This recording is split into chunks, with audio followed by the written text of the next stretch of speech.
Hello everyone, welcome to my channel. అటుకులు mixture చేస్తున్నాను. అటుకులను దారుగా వేయించాలి. ఇలా ఇలా నలిపితే ఇలా స్మాష్ అయ్యేలా వేయించి ఇందులో కాస్త ఆయిల్ కూడా వేసుకోవాలి. ఇంకాస్త వేగాలి. వేగిన తర్వాత ఆయిల్ వేసుకోవాలి. ఇవి వేయించేటప్పుడు గ్యాస్ని లో టు మీడియం ఫ్లేమ్లో పెట్టుకోవాలి. మరీ హైలో పెట్టకూడదు. వీటిని ఇలా కలుపుతూ ఉండాలి, లేదంటే మాడిపోతూ ఉంటుంది. సైడ్ కాస్త పల్లీలు వేసుకొని అందులో కాస్తంత ఆయిల్ కూడా వేసుకొని వేయించుకోవాలి. ఇవి చూడండి, అటుకులు చాలా చక్కగా వేగిపోయాయి. ఇప్పుడు గ్యాస్ వచ్చేసి పల్లీలను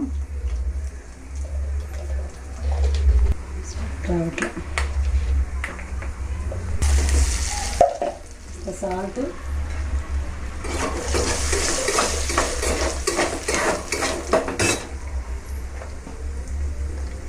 కాస్త కారం,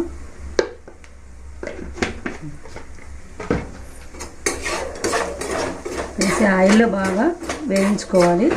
ఇలా వేయించిన తర్వాత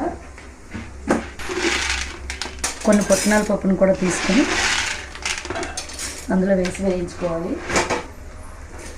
ఈ మూడు కరెక్ట్గా మిక్స్ అయిన తర్వాత